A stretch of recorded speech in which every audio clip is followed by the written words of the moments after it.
Nama Tuhan, saya senang bertemu dengan saudara secara virtual. Saya percaya sukacita penuh, sukacita yang luar biasa terjadi atas tempat ini. Amin saudaraku.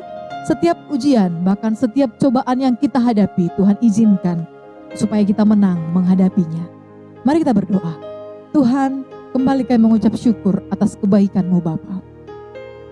Sampai hari ini Engkau tetap menyertai kami. Engkau tetap melindungi kami Tuhan. Kami berkata Engkau baik dan luar biasa atas hidup kami. Terpujilah nama Tuhan. Terpujilah nama-Mu Bapa.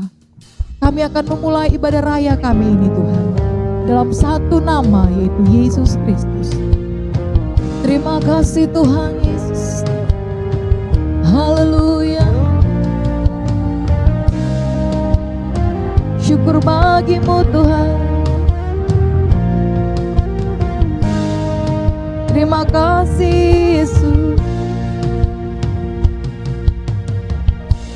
Ujilah aku Tuhan, cobalah aku Tuhan, selidiki hatiku dan batinku, mataku tertuju padamu. Aku cinta padamu Tuhan, aku rindu hadirat-Mu Tuhan. Aku ingin selalu dekat padamu, menikmati kebaikan-Mu. Ku nyanyi Hosana bagi Rajaku yang duduk di tahta. Aku muliakan dan ku agungkan, Kau layak disembah. Ku nyanyi Hosana. Mari angkat kedua tanganmu bagi Rajaku yang duduk di tahta. Aku muliakan dan ku agungkan, Kaulah yang disembah.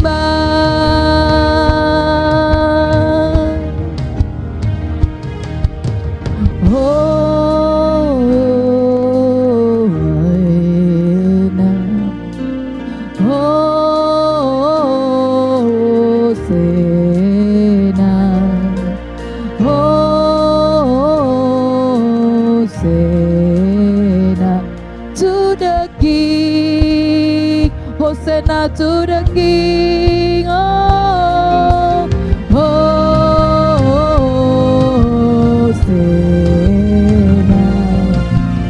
Hosanna. Lebih lagi katakan, Hosanna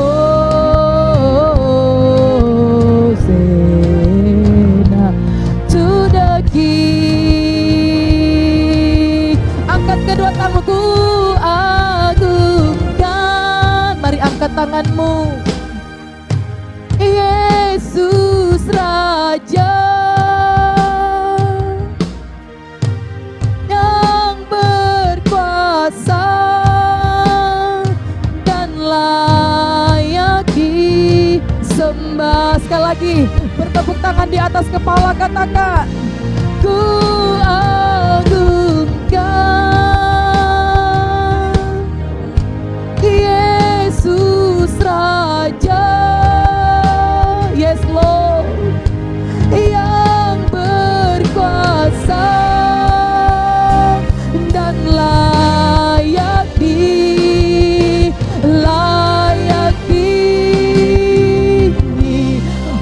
nyanyi Hosana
terdahsyat bagi Allah kita.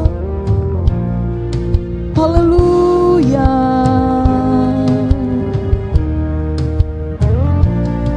Kemuliaan hanya milik-Mu Tuhan. Keagungan hanya milik-Mu. Oh, haleluya. Mari datanglah kepada Tuhan. Sembah Dia dan agungkan nama Yesus.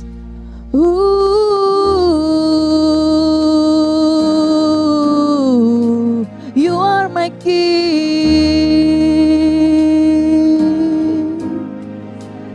Kami datang menyembah-Mu. Kami datang sujud di altar-Mu. Mari datanglah dengan kerendahan hatimu kepada Tuhan. Terima kasih.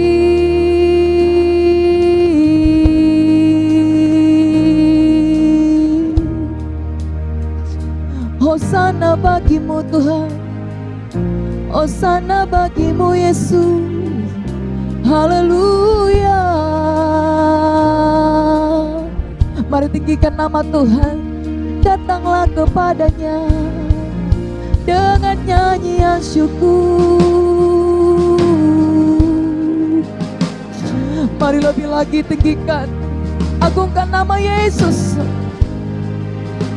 Setiap cobaan dan ujian yang datang kepada kita, semuanya mendatangkan kebaikan. Haleluya. Oh, terima kasih. Mari lebih lagi sembah Dia. Agungkan nama Yesus.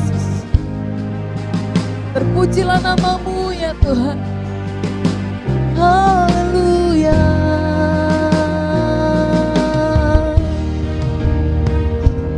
Yesusku, Yesus.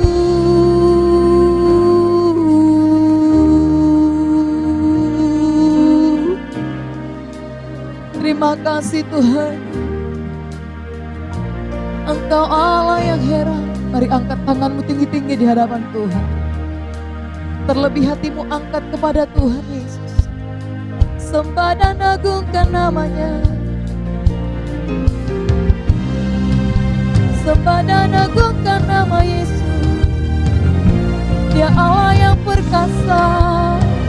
Dia Allah Raja damai. Haleluya, haleluya, haleluya. Kaulah Raja, Kaulah Tuhan. Hosana bagimu di tempat yang maha tinggi.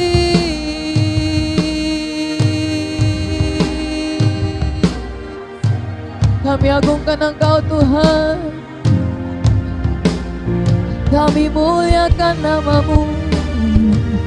Oh, berkaryalah Engkau Tuhan. Bekerjalah Engkau Tuhan di hati, di hidup kami. Hosana, Hosana, Hosana.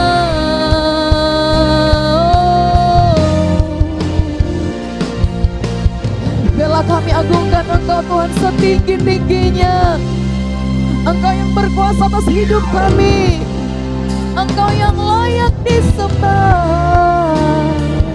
Engkau yang layak ditinggikan. Oh,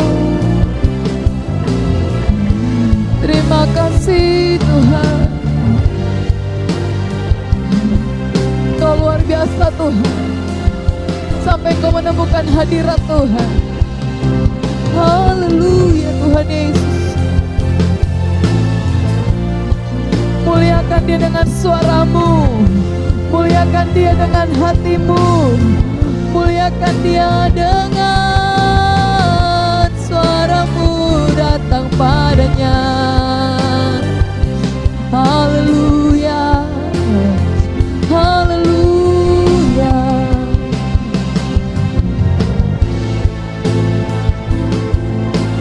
Terima kasih Tuhan Yesus.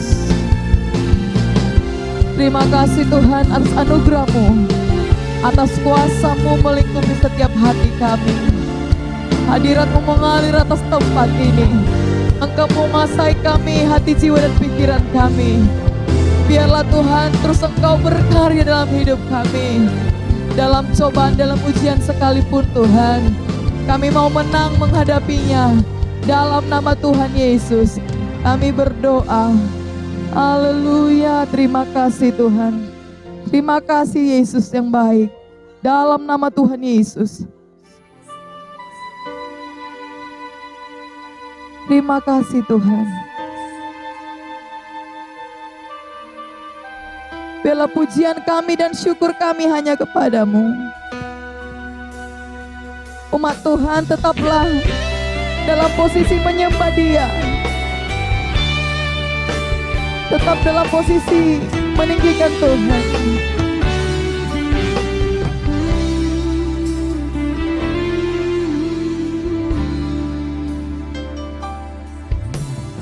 Pujian dan syukurku ku bawa padamu, dengan rendah hati ku persembahkan.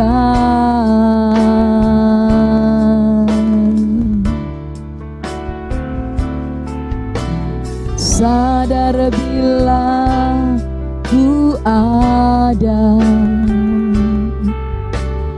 hanya karena anugerah, bukan karena kekuatanku. Mari angkat tanganmu, katakan, ku tahu hidupku adalah penyembahan. Kau ciptakanku dalam kemuliaan-Mu. Oh Tuhan, ku tahu hidupku berharga di mata-Mu. Segenap hidupku persembahkan. Jemaat Tuhan, mari saya undang bangkit berdiri, katakan, pujian dan syukurku. Mari katakan kepada Tuhan, ku bawa padamu, ya Tuhan,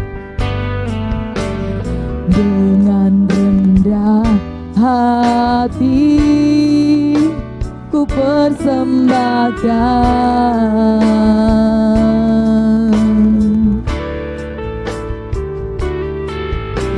Sadar bila ku ada, amin Bapa, semua karena anugerah, bukan karena kekuatanku. Mari angkat tanganmu, katakan, ku tahu hidupku berharga di mata-Mu. Kau ciptakanku dalam kemuliaan-Mu. Oh Tuhan, ku tahu hidupku berharga di mata-Mu. Segenap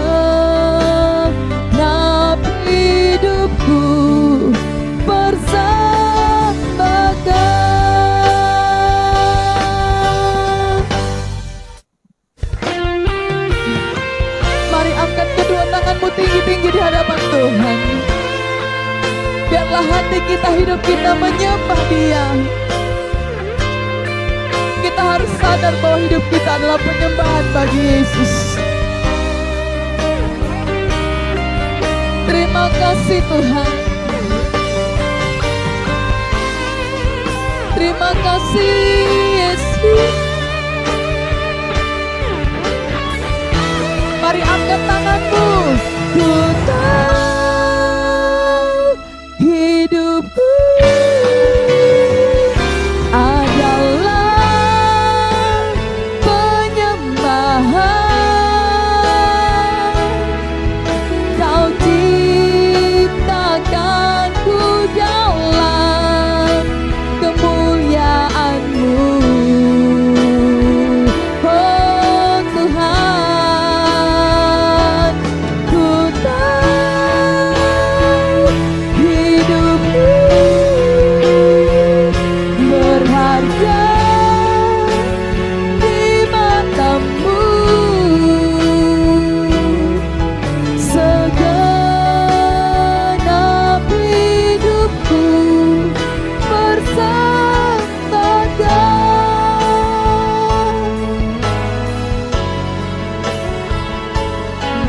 Segenap hidupku bersembahkan.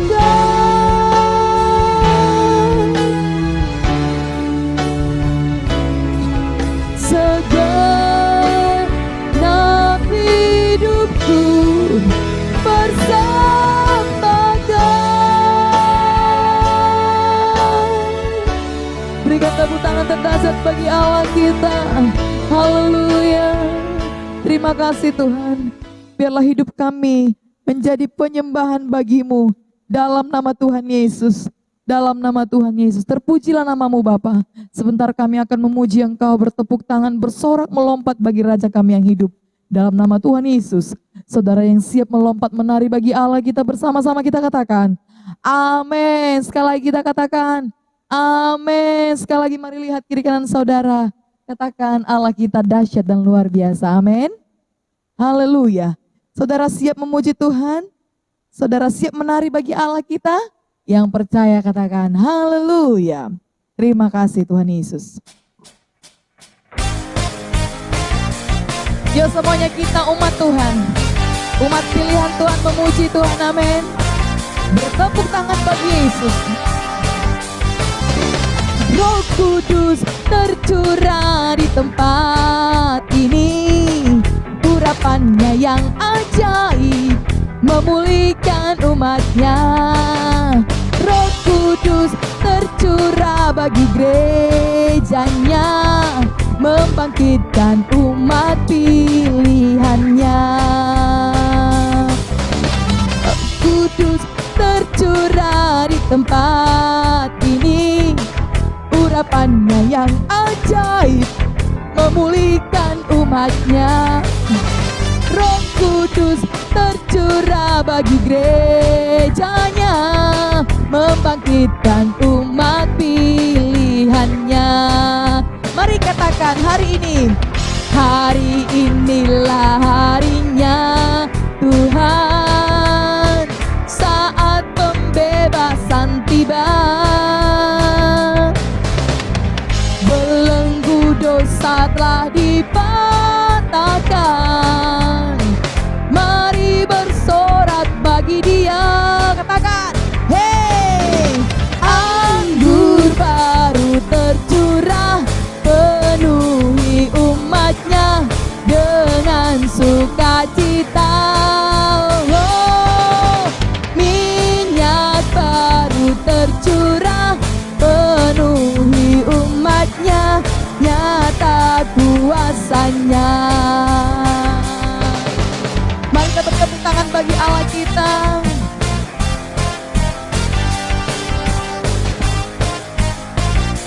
Lebih meriah lagi. Katakan, Roh Kudus tercurah di tempat ini. Urapannya yang ajaib memulihkan umatnya. Roh Kudus bagi gerejanya, membangkitkan umat pilihannya. Apa saudaraku? Hari inilah harinya Tuhan, saat pembebasan tiba. Belenggu dosa telah dipatahkan, mari bersorak bagi Dia. Hey, anggur baru tercurah, penuhi umatnya dengan sukacita. Oh, minyak baru tercurah, penuhi umatnya, nyata kuasanya. Anggur baru tercurah, penuhi umatnya dengan sukacita. Oh, minyak baru tercurah, urapi umatnya, nyata kuasanya. Nyata kuasanya, nyata kuasanya. Berikan tepuk tangan terdahsyat, haleluya. Saudara bersuka cita, amin. Saudara yang bersuka cita, umat Tuhan yang bersuka cita, saya persilakan duduk dalam hadirat Tuhan. Haleluya. Mari persiapkan hatimu untuk mendengarkan firman Tuhan.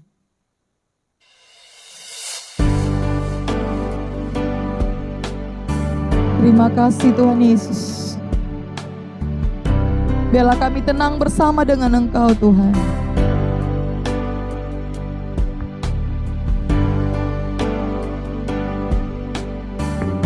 Terima kasih Tuhan Yesus. Terima kasih Bapa. Bapa kau mendengar seruan hatiku. Amin Tuhan. Tak pernah kau lepaskan di kasih-Mu. Amin Yesus. Lewat lembah gelap, Kau temani aku. Syukur Tuhan. Roh-Mu bekerja selalu untuk kebaikanku. Amin. Mengalir kuasa dari tempat maha tinggi, Bapa kekal mulia, Kau hadir di sini, memulihkan hati, menyembuhkan yang terluka. Ku kan tenang bersama-Mu Bapa. Kami tenang bersama dengan Tuhan. Kami aman dalam perlindungan-Mu Tuhan. Di masa sukar sekalipun, di masa sulit sekalipun, kami mau tenang bersama dengan Engkau. Mari katakan, lewat lembah gelap, Kau temani aku. Roh-Mu bekerja selalu untuk kebaikanku.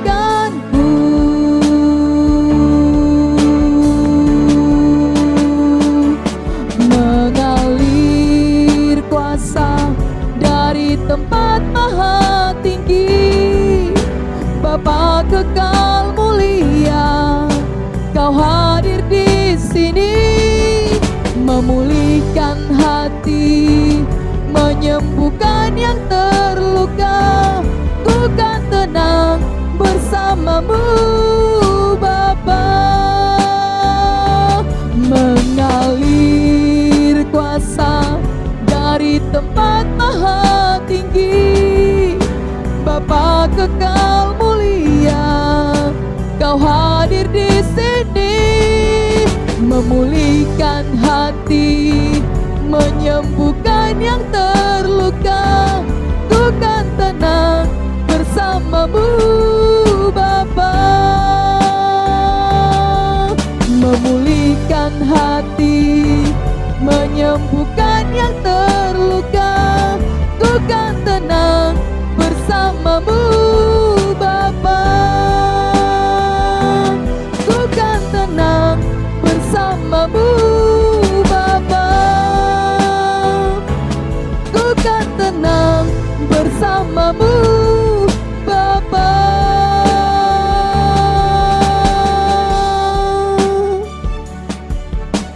Makasih Tuhan. Dalam nama Tuhan Yesus, kami siap mendengarkan firman-Mu. Bersabdalah Engkau Tuhan. Haleluya. Amin. Shalom saudara-saudara, juga yang nonton dari rumah.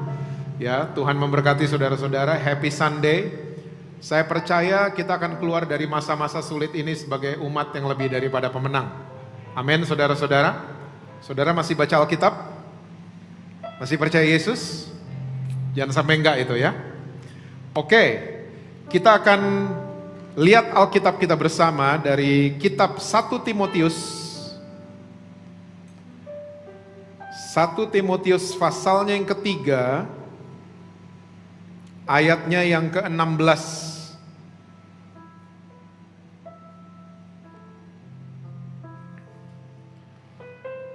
Alkitab bilang begini, dan sesungguhnya agunglah rahasia ibadah kita. Dia yang telah menyatakan dirinya dalam rupa manusia, dibenarkan dalam roh, yang menampakkan dirinya kepada malaikat-malaikat, diberitakan di antara bangsa-bangsa yang tidak mengenal Allah, yang dipercayai di dalam dunia, diangkat dalam kemuliaan. Saudara, ini adalah tulisan-tulisan Rasul Paulus untuk anak rohaninya yang namanya Timotius. Dan Rasul Paulus sedang mencatat tentang dasar kebenaran, ya, pedoman kebenaran. Dan di tengah-tengah catatannya tiba-tiba Rasul Paulus mencatat kalimat demi kalimat ini, bahwa agunglah rahasia ibadah kita. Dan semua yang dicatat oleh Rasul Paulus semuanya adalah yang Yesus buat untuk saudara dan saya. Saya baca ulang. Dia yang telah menyatakan dirinya dalam rupa manusia, Yesus datang ke dunia, dibenarkan dalam roh, saudara dan saya dibenarkan, ya, karena kematian daripada Tuhan Yesus. Yang menampakkan dirinya kepada malaikat-malaikat, ini kebangkitan dari maut, diberitakan di antara bangsa-bangsa yang tidak mengenal Allah, amanat agung, sebelum Yesus terangkat ke surga. Yang dipercaya di dalam dunia, diangkat dalam kemuliaan. Nah, ini adalah suatu masa nanti, ya, saudara dan saya mengalami glorification. Kita akan dimuliakan bersama-sama dengan Tuhan Yesus. Tubuh saudara dan saya berubah menjadi tubuh kemuliaan. Oke? So, semua yang dicatat Rasul Paulus, ini semua yang diperbuat oleh Yesus untuk saudara dan saya. Nah, kata yang menarik yang Rasul Paulus catat buat Timotius adalah kata yang namanya ibadah. Agunglah rahasia ibadah kita. Kita nih kalau orang Kristen, kita mendengar kata ibadah, seringkali yang mendarat di kepala kita, di paradigma kita adalah acara yang namanya kebaktian. Betul apa betul? Kita kalau dengar kata ibadah, langsung yang ada di kepala kita, ya, 3 lagu cepat, 2 lagu pelan, ya, firman Tuhan, pengumuman, persembahan, doa berkat. Itu yang mendarat di kepala kita. So makanya banyak orang Kristen, ya, ini di Jakarta saya lihat, mereka tiap hari cari tempat kebaktian. Mereka mau ikut kebaktian, nggak ada salahnya. Ya, mau ikut kebaktian silahkan. Tapi paradigma kita selalu menganggap ibadah itu sama dengan kebaktian. Dan akhirnya yang terjadi adalah kondisi rohani kita sangat-sangat prima saat 2 jam kebaktian. Kok belaga lupa? Waktu 2 jam kebaktian kayaknya kita, ya, saya anaknya Tuhan Yesus, I'm a Christian. Tapi habis terima doa berkat, kita ngawur lagi, kita emosi lagi di tempat parkir, ya, kita marah-marah lagi sama istri, kita marah-marah lagi sama suami, ya, kita kecewa lagi sama orang tua kita, dan tidak pernah selesai gini-ginian. Karena sekali lagi paradigmanya orang Kristen, kalau kita dengar kata ibadah, itu sama dengan kebaktian. Nah, lewatin pembelajaran, baca ulang, baca ulang. Saya menemukan ternyata di perjanjian barunya saudara dan saya, di dalam Alkitab perjanjian baru kita, ternyata kata ibadah itu artinya ada 3. Dan ini 3-tiganya diambil dari bahasa Yunani. Kita mulai, fasten your seatbelt. Ya, yang pertama namanya adalah latreo. Bahasa Yunani. Latreo punya pengertian adoring God. Kita mengagungkan Tuhan. Dan latreo ini adalah ibadah yang sifatnya acara. Ya, ibadah yang sifatnya tata cara. Mungkin kata yang familiar kita dengar adalah liturgi. Ibadah yang ada program-programnya. Habis ini, habis ini itu. Ya, dan seterusnya. Nah, ini yang dinamakan dengan latreo. Dan saudara mesti tahu, for your info, di dalam perjanjian baru kata latreo muncul di 5 ayat. Ya, Roma 12 ayat 1, Yohanes 16 ayat 2. Yang saya mau bacain buat saudara adalah Ibrani 9 ayat 1 dan ayat yang ke-6. Coba lihat sama-sama. Ibrani 9 ayat 1 dan ayat yang ke-6, memang perjanjian yang pertama juga mempunyai peraturan-peraturan untuk ibadah dan untuk tempat kudus buatan tangan manusia. Nah, ini semua yang dicatat di kitab Imamat. Oke? Bahwa ibadah yang disuruh sama Tuhan akhirnya banyak peraturan-peraturan yang dibuat oleh manusia. Lompat ayat yang ke-6. Demikianlah caranya tempat yang kudus itu diatur. Maka imam-imam senantiasa masuk ke dalam kemah yang paling depan itu untuk melakukan ibadah mereka. Nah, 2 ayat ini menggambarkan ibadah yang tata cara. Salah? Enggak. Karena Alkitab mencatatnya. Oke? Tapi tolong jangan berpikir bahwa ibadah itu cuma acara. Jangan pernah berpikir bahwa ibadah itu cuma kebaktian. Karena ada yang kedua dan ada yang ketiga nanti. Saya akan bahas buat saudara. Yang kedua sama diambil dari bahasa Yunani, namanya adalah treskea. Treskea punya pengertian ibadah sosial.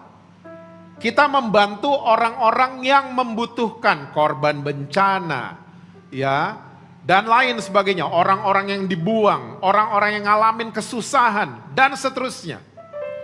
Dan di Alkitab saudara dan saya cuman dicatat 1 kali ibadah yang namanya treskea, ibadah yang sifatnya sosial. Yuk kita lihat, Yakobus 1 ayat yang ke-27. Yakobus 1 ayat yang ke-27. Ya, ini dia.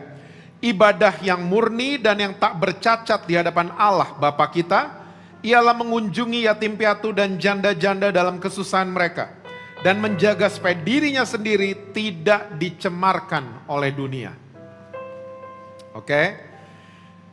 Ini adalah ibadah yang murni dan tidak bercacat di hadapan Allah Bapa kita di surga. Yaitu kalau kita mengunjungi janda-janda dan yatim piatu dalam kesusahan mereka. Tapi jaga diri kita supaya kita tidak dicemarkan oleh dunia. Guys, kaum pria, please listen. Ayat ini gak bisa ditelan mentah-mentah.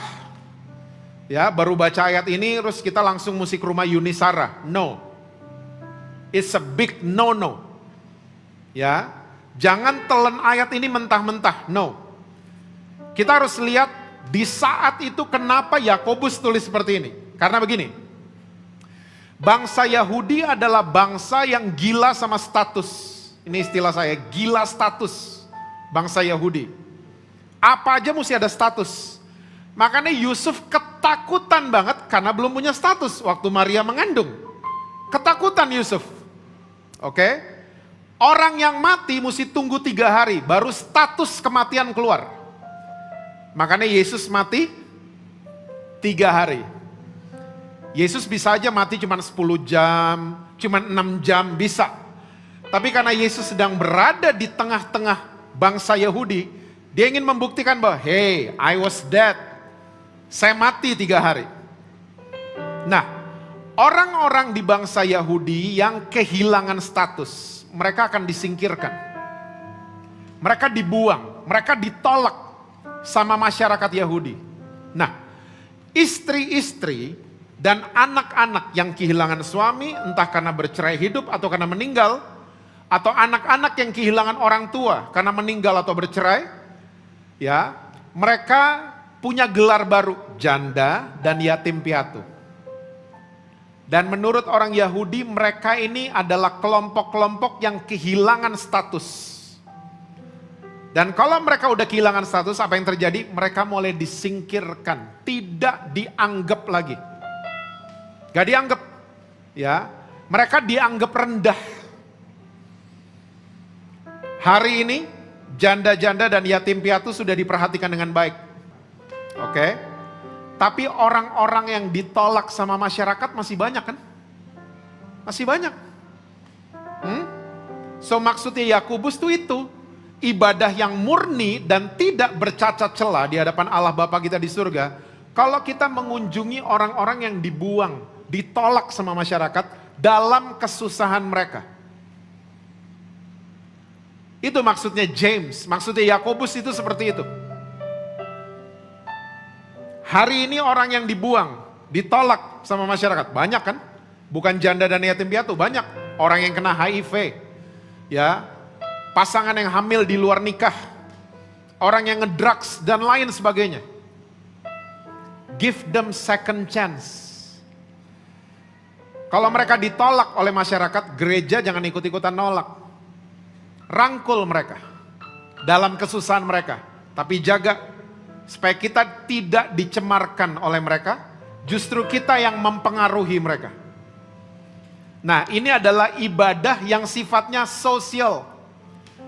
And let me tell you, semua agama punya, gak cuman Kristen. Semua agama punya ibadah yang sifatnya bantu orang lain.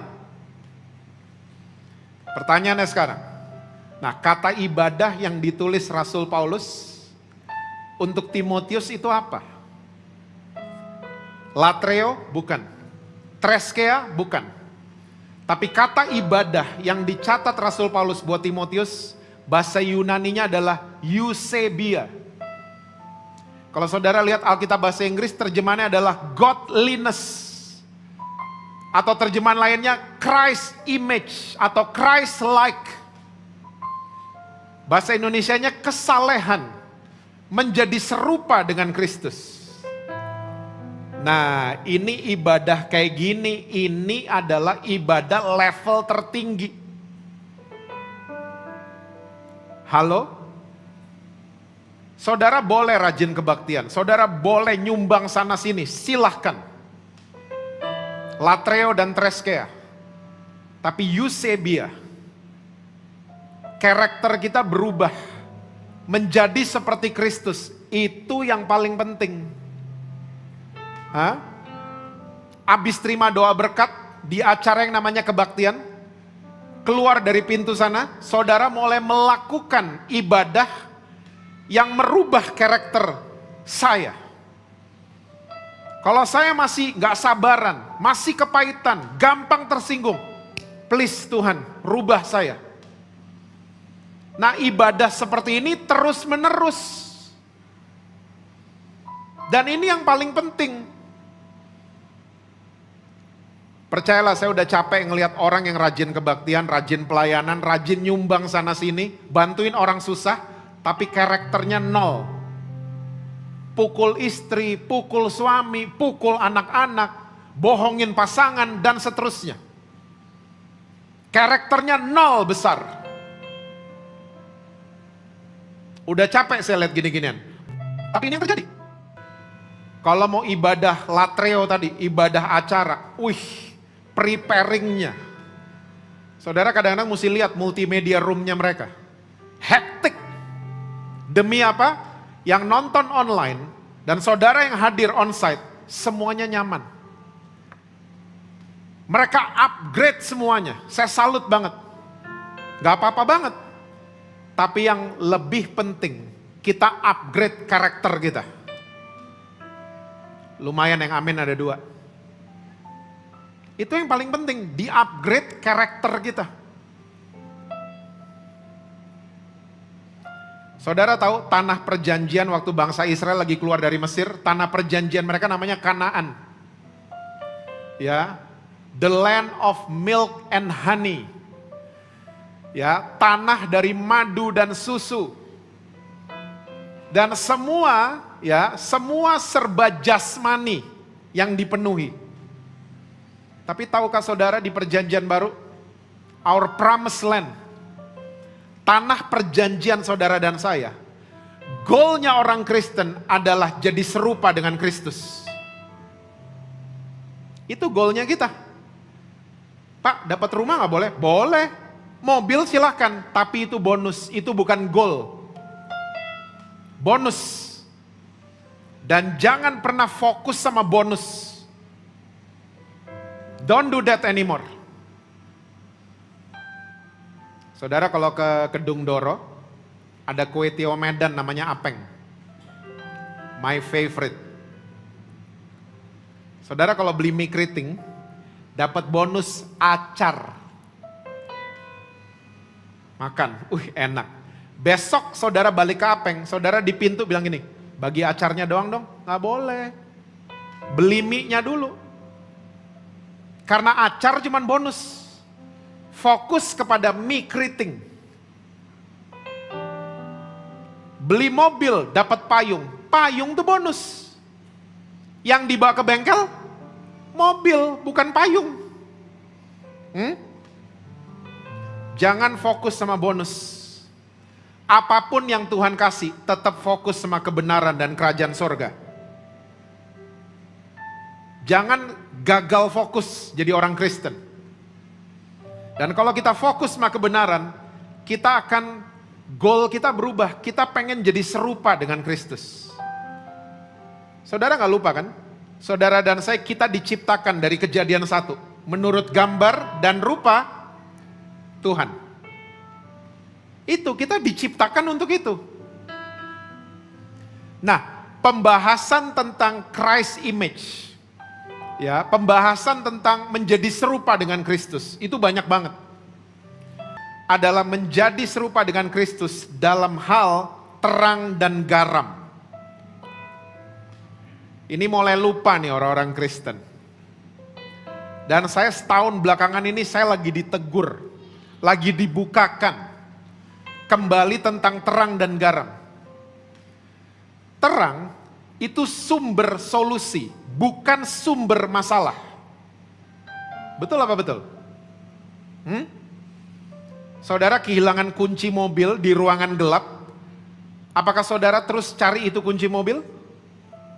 Yang saudara cari adalah tombol lampu. Saudara cari handphone, saudara nyalain lampu. Karena terang sekecil apapun, dia selalu mengalahkan kegelapan. Saya kalau tidur malam-malam, saya senang tuh gelap gulita kamar saya. Tapi saudara tahu, kalau udah tidur, saya melek gitu, tetap aja kamarnya jadi terang. Dari mana? Remote AC. Ada yang nyala. Kecil banget, tapi dia mengalahkan kegelapan. Terang tuh sumber solusi. Coba cek diri kita masing-masing. Saya kerja di kantor itu, saya jadi sumber masalah atau sumber solusi? Atasan saudara tiba-tiba bisa gak bilang begitu? Oh, si dia. Oh, dia sumber solusi tuh orang. Kalau bisa Pak Michael, ada gak 10 kayak begitu? Masukin dong di company saya. Ada dia, untung saya bisa liburan. Ada dia soalnya. Dia sumber solusi banget orangnya. Atau kebalikannya? Aduh, mudah-mudahan gak ada deh orang kayak dia dua gitu, gak ada. Satu aja cukup. Aduh, telat melulu, berantem melulu, marakan kerjanya, ngelawan atasannya melulu. Kita sumber masalah. Coba mulai jawab dalam diri kita masing-masing. Saya dalam keluarga, saya sumber solusi atau sumber masalah? Saya jadi orang tua yang sumber solusi atau sumber masalah? Saya jadi anak-anak, jadi karyawan, jadi atasan, dan lain sebagainya. Saya sebagai sumber solution atau problem? Kita bisa jawab masing-masing. Ingat, saudara dan saya dipanggil jadi terang dunia. Bukan akan, tapi saudara udah disebut kamu terang dan garam dunia. Kamu, saudara dan saya. Bukan kalau kamu percaya aku, kamu akan menjadi. No. Kamu adalah terang dan garam dunia. Soal garam, kita lihat ayatnya. Lukas pasal yang ke-14. Ayatnya yang ke-34 dan ayat yang ke-35.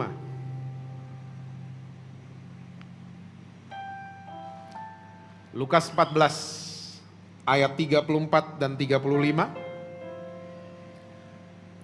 Yesus bilang begini, garam memang baik, tapi jika garam juga menjadi tawar, dengan apakah ia diasinkan? Stop dulu sampai di situ. Ya, ini dua ayat ini selama 1 tahun ini mengganggu saya banget. Ya, karena saya mulai bertanya, emang garam bisa jadi tawar? Garam itu zat kimianya selalu mengalahkan yang lain. Setahu saya garam gak pernah berubah rasanya jadi teh botol. Ya, garam gak pernah berubah rasanya jadi yogurt, gak pernah. Garam selalu mengalahkan yang lain. Kok bisa jadi tawar? Gimana nih Yesus maksudnya gimana sih? Ternyata begini, Yesus bicara ini karena dia sedang membicarakan laut mati.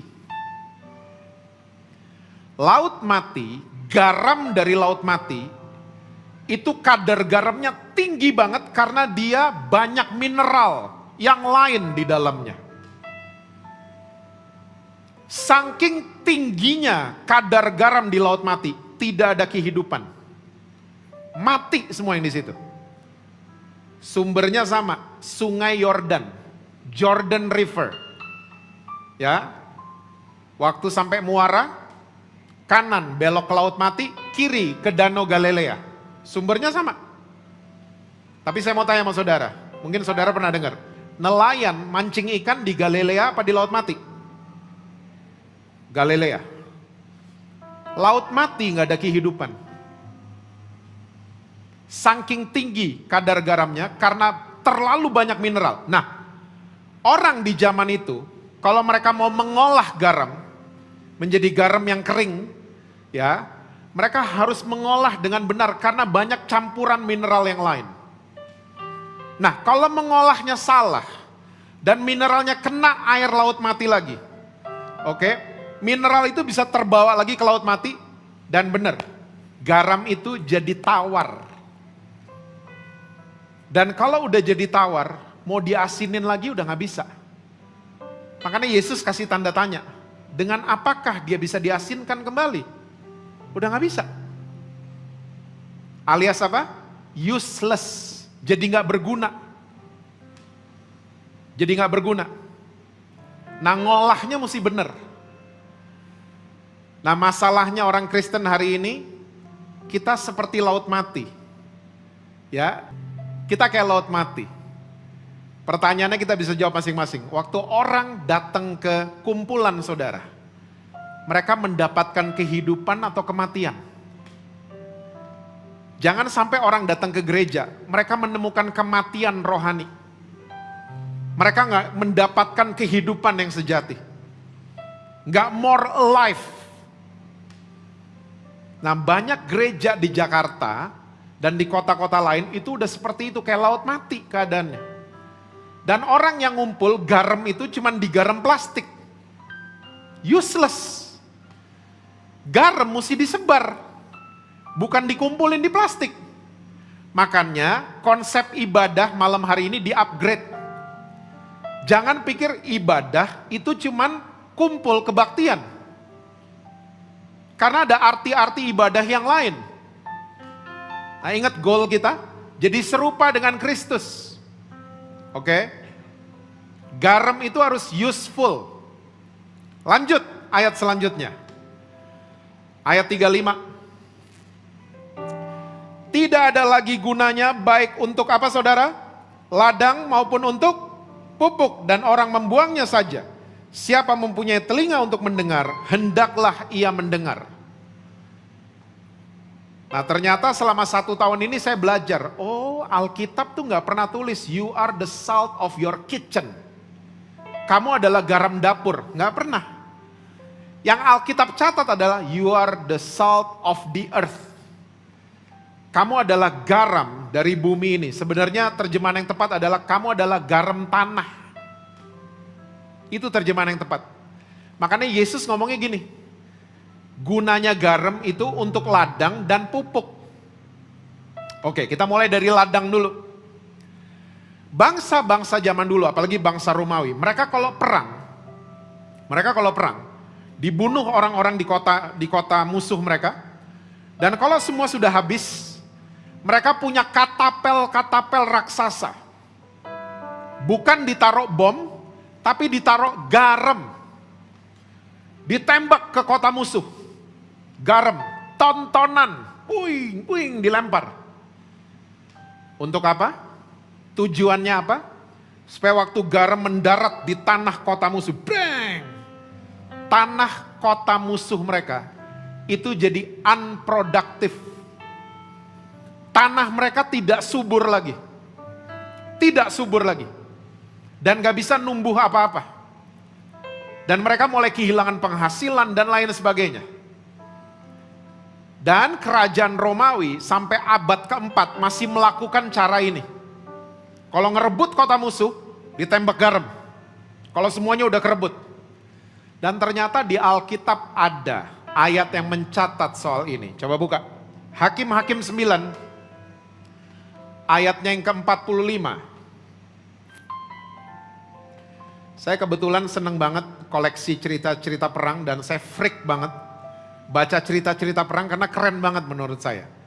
Ya, Pearl Harbor saya hafal, perang Korea saya hafal, ya, perang Imam Bonjol masih tahu? Saudara kayaknya kurang baca kayaknya muka-mukanya ya. Perang Imam Bonjol tuh 1821 sampai 1827. Perang Diponegoro masih hafal? Ya, 1825 sampai Maghrib 1830. Dan perang-perang yang lain, saya seneng banget. Makanya Alkitab kalau cerita soal perang, saya fokus bacanya. Ya, cara perangnya gimana, saya seneng banget. Sehari-harian itu Abimelek berperang melawan kota itu. Ini kota Sikem kalau saudara baca nanti ceritanya ya. Ia merebut kota itu dan membunuh orang-orang di dalamnya. Kemudian dirobohkannya kota itu dan ditaburinya dengan garam. Ternyata dari perjanjian lama, orang kalau perang tuh modelnya begini. Sampai abad keempat doang. Membuat musuh jadi unproductive. Nah, coba. Saudara dan saya kalau kita ditunjuk jadi garam sama Tuhan Yesus. Berarti saudara punya kegunaan.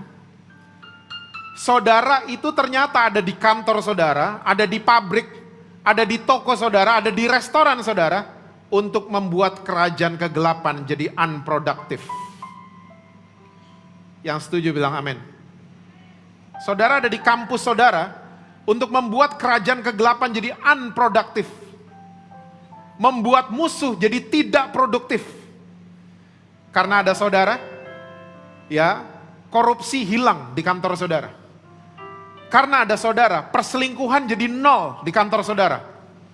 Karena ada saudara, orang mau nyuri, orang mau buat jahat, tiba-tiba mereka mengurungkan niatnya. Karena ada saudara. Nah, kegunaan garam tuh begitu. menghancurkan kerajaan kegelapan, membuat kerajaan kegelapan tidak produktif. Saya ingin menambah dengan cerita Sodom dan Gomora, tapi kurang bukti karena saya cuma baca dari literatur. Ternyata waktu Tuhan menghukum kota Sodom dan Gomora, ini nggak dicatat di Alkitab, di terjemahan manapun juga nggak ada. Saya cuma baca dari literatur. Ada banyak sekali, ada banyak penelitian bahwa Sodom dan Gomora itu dibuat badai garam sama Tuhan. Jadi banyak orang-orang, gak cuman istrinya Lot, jadi tiang garam. Maksudnya apa kalau dipelajari? Ya sama. Garam itu tugasnya adalah menghancurkan kuasa kegelapan. Dan itu tugas saudara dan saya. Saudara adalah pahlawan di garda terdepan. Melawan the force of evil. Saudara melawan kerajaan kegelapan, tapi kita dibuat buta sama iblis. Kita berpikir, oh yang rohani-rohani Pak Pendeta aja. No. Saudara dan saya, orang-orang yang masih bekerja, kita sebenarnya Senin sampai Sabtu berhadapan sama kuasa kegelapan. Nah, sadar diri. Justru kita yang harus kasih pengaruh, bukan kita yang dipengaruhi. Kita yang kasih pengaruh dong. Pak, saya cuma dikit di kantor. Yang percaya Yesus cuma 2. Pak, di kampus saya yang percaya Yesus cuma 10 orang. Saudara tahu dong, garam kalau di dapur dia sedikit. Tapi impactnya dahsyat. Dia nggak kelihatan, tapi impactnya terasa. Itu garam. Emang harus sedikit, apalagi di Indonesia. Kita dibilang double minor. Tapi don't worry, garam memang dipanggil untuk jadi minor. Membuat kerajaan kegelapan jadi unproductive. Bangga dong. Jadi saudara tuh lagi di tempat kerja, saudara lagi melayani Tuhan di sana. Jangan mikir pelayanan tuh cuma hari tertentu, jam tertentu. Enggak, saudara lagi kerja di kantor, itu melayani Tuhan. Kalau saudara mau jadi orang ya yang benar-benar cuman pelayanan di dalam rumah Tuhan, cuman 3 orang di Alkitab yang catat begitu. Yoel, Samuel, Habakuk. Pelajarin aja 3 orang ini, nggak kemana-mana. Sementara garam mesti blend, mesti menyatu, ya, mesti ada di tempat kerajaan kegelapan. Kita mesti ngelawan itu semua. The force of evil. Yang berikut, ya, garam berguna untuk pupuk, ya, pupuk. Alkitab bahasa Indonesia ini terjemahannya kurang pas sebenarnya. Kita harus berdoa nanti Lembaga Alkitab Indonesia sebentar lagi mengeluarkan Alkitab yang sudah direvisi. Mudah-mudahan terjemahannya banyak yang juga direvisi jadi benar. Karena Alkitab bahasa Indonesia kita punya kelemahan. Ada 5.000 kata dan kalimat yang salah terjemahannya. Salah. Makanya saya selalu bilang sama gereja, sama tubuh Kristus, kalau baca Alkitab bahasa Indonesia, ya, tolong cross check ke KJV, King James Version. Karena KJV itu 80% akurat dari bahasa aslinya. Contoh, Alkitab bahasa Indonesia yang Yohanes 2 tuh salah loh. Tapi kita udah baca dari kecil, makanya kita tutup sebelah mata. Yang Yesus ngerubah air jadi anggur. Salah loh itu, yang benar Alkitab bahasa Inggris. Jesus turn water into wine. Wine diterjemahin bahasa Indonesia, anggur. Grape diterjemahin bahasa Indonesia, kalah Indonesia 2-1. Bahasa Inggris sudah 2, kita masih 1. Percayalah, percayalah. Kita bahasa Indonesia nggak punya terjemahan untuk wine until today. Anggur baru tercurah, come on, yang dicurah wine, anggur ditimpuk. Am I right? Anggur ditimpuk, bukan dicurah.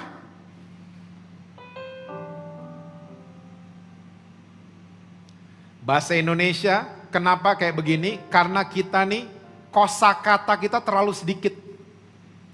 Makanya penerjemah Indonesia dari bahasa lain, bukan Inggris saja.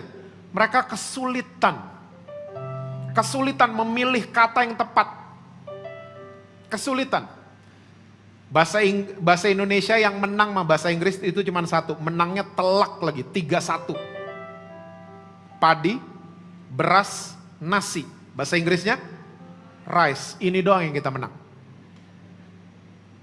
Yang lain kita kalah. Nah, kata pupuk itu nggak tepat. Ada di ayat 35. Coba tampilin KJV-nya. Ya. Ini kata yang tepat. Namanya adalah dunghill.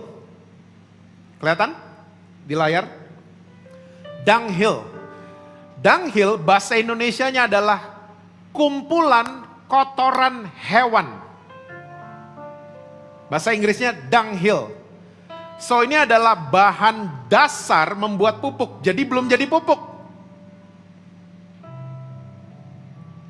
Nah, kenapa Yesus bilang, ya, garam gunanya untuk ladang dan kotoran hewan. Ternyata kotoran hewan kalau mau dibuat jadi pupuk, ya, itu harus ditaburin oleh garam. Karena garam waktu ditaburin ke kotoran hewan, garam ini berfungsi sebagai disinfektan. Menghancurkan, mematikan semua kuman yang ada di situ. Dunghill. So ini bukan pupuk, it's a pupu, beda. Ya, beda banget. Bangsa Israel zaman dulu terkenal sebagai bangsa yang sehat. Karena apa? Mereka kalau BAB di padang-padang gitu, mereka gali lubang, lalu abis mereka BAB, mereka siramnya pakai garam. Kalau kita pakai air hari ini kan, mereka pakai garam. Untuk apa? Disinfektan, supaya tidak ada kuman. Jadi bersih daerah mereka. Malah bisa jadi pupuk itu. Oh, saya pernah punya pengalaman. Di pedalaman Wonogiri. Udah malam, sakit perut. Saya tanya sama gereja itu, Pak, toilet di mana? Di sana, Pak. Di mana? Gelap soalnya. Di sana aja, Pak, tinggal pilih spot yang enak. Maksudnya? Ya Pak, tinggal pilih aja. Saya ngelihat ternyata itu hektar. It's not a little room. Bapak tinggal pilih yang enak, yang nyaman. Yang rada gelap, Pak. Oke. Akhirnya karena udah gak tahan banget, saya pergi ke sana. Oke Pak, saya ke sana. Pak Jesse tunggu dulu. Ini ada kayu Pak, bawa. Buat apa? Nanti Bapak akan mengerti. Oh, oke. Kejadian loh. Under the moon and stars.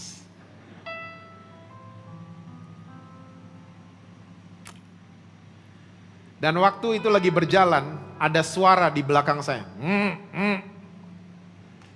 It's a pig. Ternyata itu kayu buat itu. Hush, hush, hush.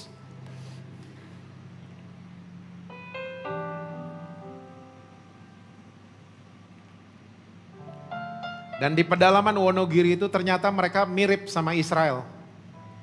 Kotoran hewan, kotoran manusia mereka taburin garam untuk jadi pupuk. So saudara, jangan kaget kalau Tuhan kirim orang-orang yang kotor ke saudara. Jangan kaget. Even itu your family. Jangan kaget. Even itu your brother or your sister. Jangan kaget. Karena tugas saudara, kita nih disinfektan bagi Tuhan. Karena ada saudara, makanya janji firman Tuhan, satu orang diselamatkan, seisi rumah Tuhan akan selamatkan. So don't give up. Jangan sebel sama kakak saudara, jangan sebel sama adik saudara. Saudara tuh disinfektan, tenang aja. Kasih lihat ada Christ image di dalam kita. Ada karakter Kristus, ada keserupaan dengan Yesus di dalam kita. Orang-orang berubah. Jangan orang lihat saudara, rajin kebaktian, gue dihakimin terus. Orang ilfil lihat gituan. Gue ditunjuk-tunjuk terus, ngerasa paling benar hidupnya. Orang ilfil lihat gitu-gituan. Kita nih disinfektan, menghancurkan kuman-kuman dosa. Saudara dan saya.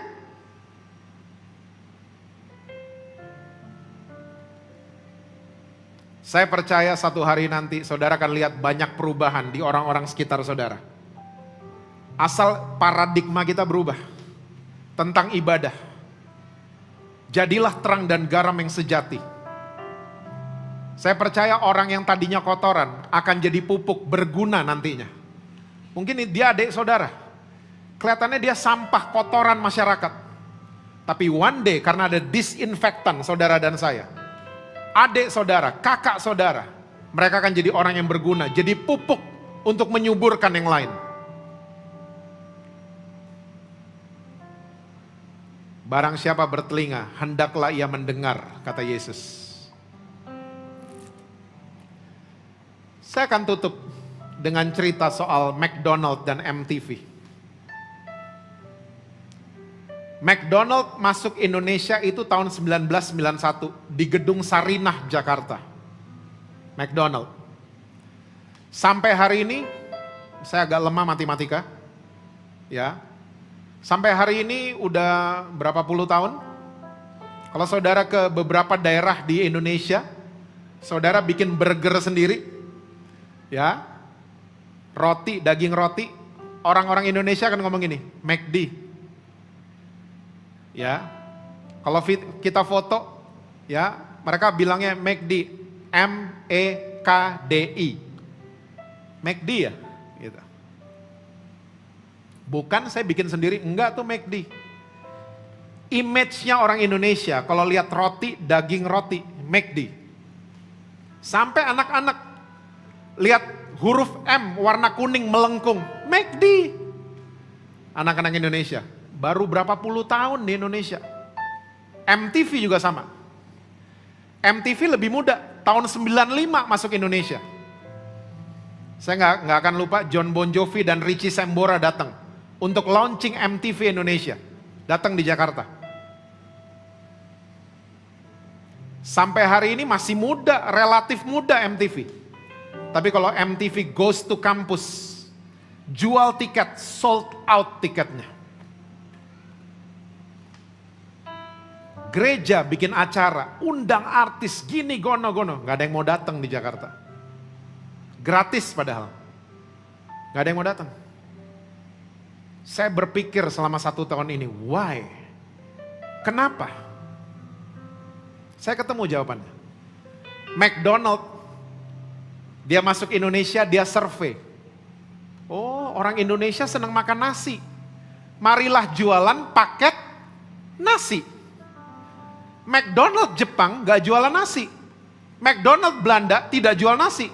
Cuman McDonald Indonesia yang kayak warteg, ada nasinya. Dalam beberapa tahun mereka merebut hati orang-orang Indonesia. MTV juga sama. Dia datang, dia survei. Oh, orang Indonesia seneng musik dangdut. Marilah kita bikin MTV Salam Dangdut. Itu awal tahun 2000-an, itu booming program itu. MTV, logonya MTV, isinya dangdut. Gereja udah ratusan tahun di Indonesia. Tapi kita kayak macan gak ada giginya. Kita kehilangan sengat. Karena apa? Kita gak sadar kita terang dan garam dunia. Kita seharusnya jadi trendsetter. Bukan cuma ngumpul, kayak garam ditaruh di plastik. Gak ada gunanya. Makanya selain saudara melakukan latreo, ibadah yang sifatnya acara, lakukan ibadah yang bantu orang susah. Dan yang paling penting, lakukan ibadah untuk merubah karakter kita. Menjadi seperti Kristus. Dan ini adalah ibadah yang harus dilakukan tiap hari dan langsung ujian. Coba aja berdoa, Tuhan Saya mau sabar dong. Langsung ujian biasanya. Tiba-tiba di jalan diserempet angkot, langsung ujian. Yang ketawa-ketawa pengalaman biasanya. Langsung ujian. Tuhan ajar saya mengampuni. Tiba-tiba papasan di mall sama orang yang pernah nyakitin saudara. Langsung ujian. Ini melatih karakter kita. Ingat, achievement kita bukan pemberian-pemberian dari Tuhan. Tapi achievement saudara dan saya, kita harus jadi serupa dengan Kristus every day. Itu perubahan demi perubahan dalam kehidupan kita. Akhirnya kita jadi dewasa. Dewasa rohani, karakter kita, Christ image. Saya cuma mau katakan buat saudara, pelayanan yang berhasil adalah pelayanan yang menjawab kebutuhan. Seperti McDonald dan MTV. Mereka menjawab kebutuhan orang Indonesia. Nah gereja, menjawab nggak? Kita bisa jawab masing-masing.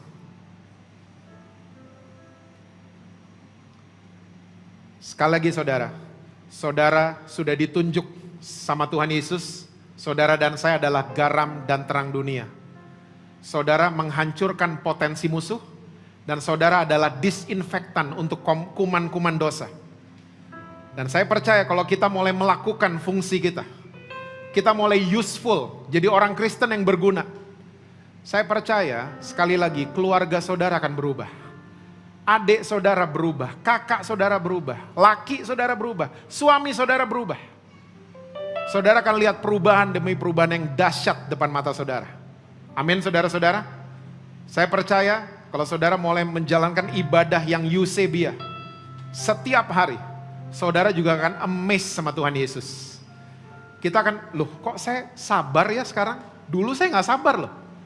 Ya, kita bisa meninggikan nama Tuhan karena it wasn't me. Bukan saya yang merubah saya, tapi ada pribadi di dalam saya yang merubah saya. So segala kemuliaan hanya untuk Tuhan Yesus. Tuhan berkati saudara-saudara semua. Terima kasih Roh Kudus. Terpuji namamu.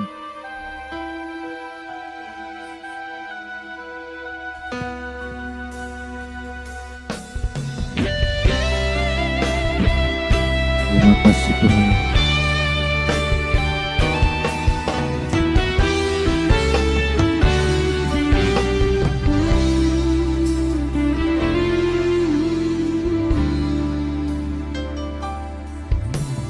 Pujian dan syukurku ku bawa padamu dengan rendah hati ku persembahkan.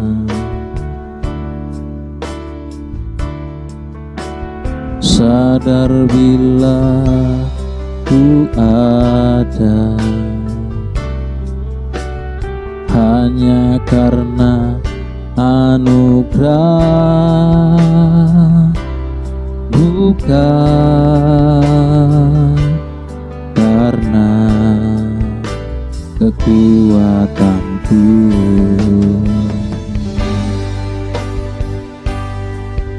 Ku tahu hidupku Tuhan, ku tahu hidupku adalah penyembahan. Kau ciptakanku dalam kemuliaan-Mu. Ku tahu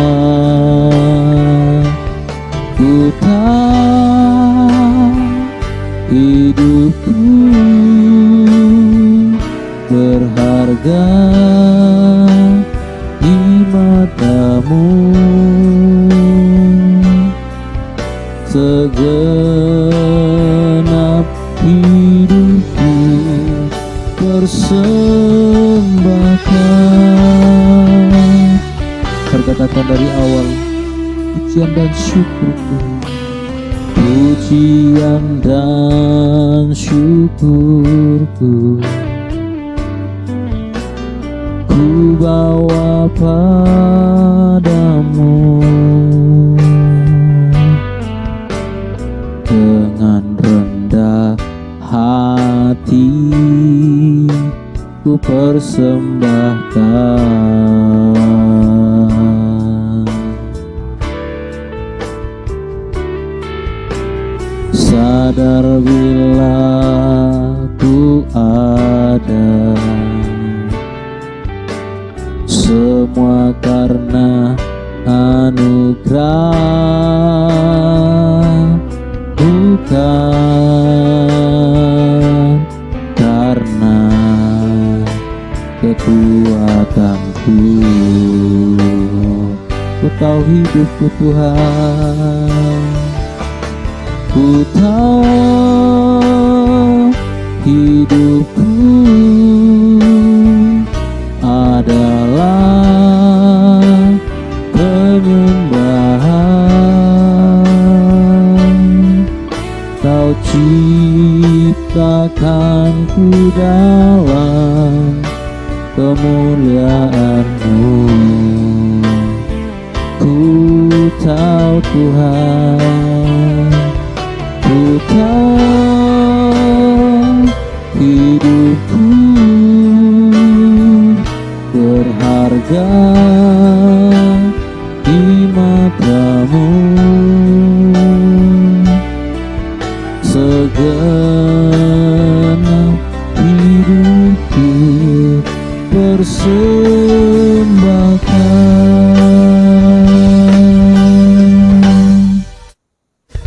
Hari ini mari kita mulai menyadari keberadaan kita. Sungguh Engkau dan saya mengasihi Tuhan. Sungguh Engkau mengasihi dan mencintai Tuhan. Mari coba selidiki setiap hati kita. Selagi waktu masih ada, selagi kesempatan masih tersedia, buka hatimu, rendahkan hatimu untuk mengasihi Tuhan, mencintai Tuhan dan juga sesama kita. Angkat tanganmu, katakan ku tahu. Haleluya. Ku tahu hidupku adalah penyembahan. Kau ciptakanku dalam kemuliaan-Mu. Haleluya. Ku tahu hidupku berharga di mata-Mu. Segenap hidupku persembahkan.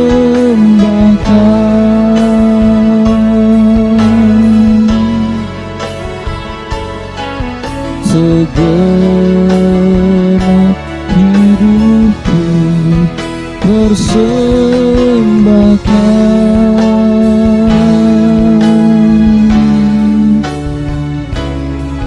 Segenap hidupku persembahkan. Mari kita berikan tepuk tangan yang terbaik bagi Allah kita. Haleluya. Kami bersyukur. Haleluya.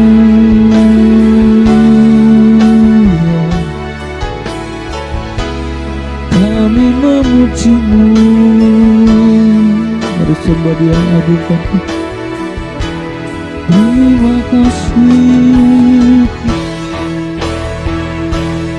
Terima kasih Roh Kudus.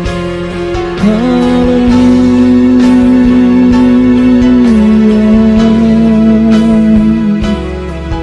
Haleluya.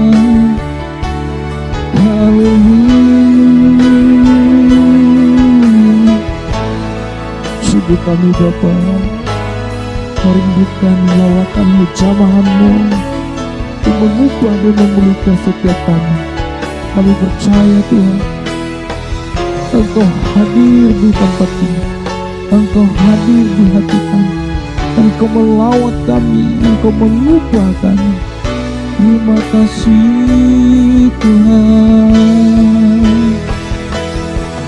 terima kasih Roh Kudus, terima kasih Yesus, terpujilah nama-Mu.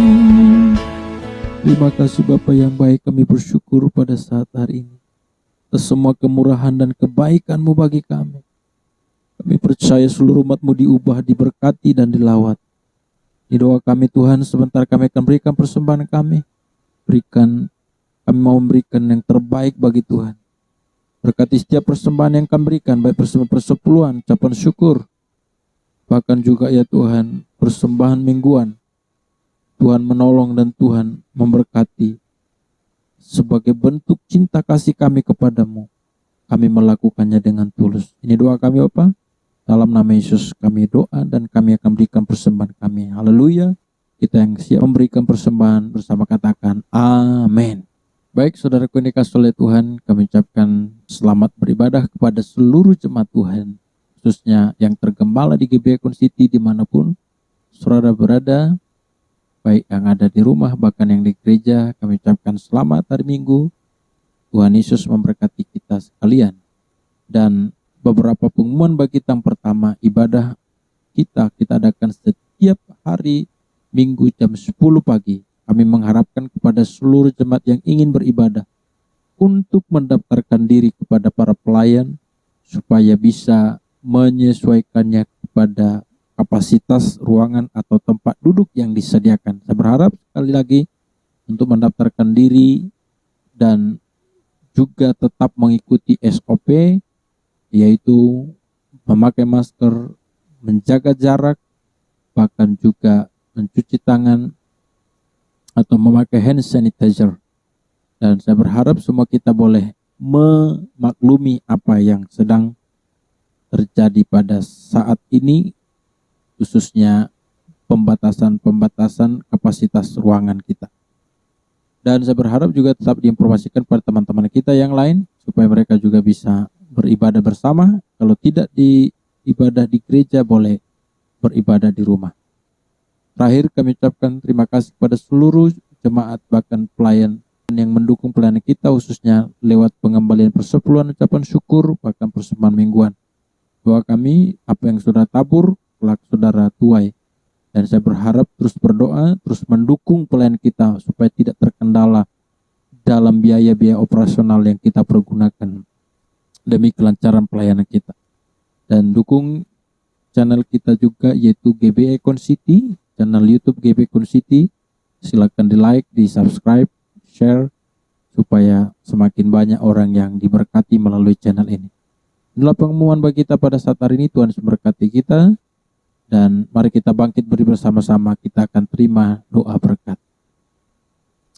Pulanglah tadakan kedua tanganmu, terima dan bawalah berkatnya. Tuhan memberkati dan Tuhan melindungi engkau. Tuhan menghadapkan wajahnya kepadamu dan memberi engkau kasih karunia. Tuhan menyinari engkau dengan wajahnya dan memberi engkau damai sejahtera. Kasih karunia dari Allah Bapa yang besar di sorga, cinta kasih daripada Tuhan kita Yesus Kristus, serta persekutuan dan kuat kuasa Roh Kudus, itulah yang menolong, melindungi, menyertai, dan memberkati kita saat ini sampai Maranatha Tuhan Yesus datang kedua kalinya, menjemput setiap kita yang percaya kepadanya. Kita yang diberkati Tuhan bersama-sama katakan amin. Berikan tepuk tangan terbaik bagi Allah kita. Tuhan Yesus berkati kita sekalian. Saya ucapkan happy Sunday, selamat hari Minggu. Tuhan Yesus berkati, sampai jumpa minggu depan. God bless you all.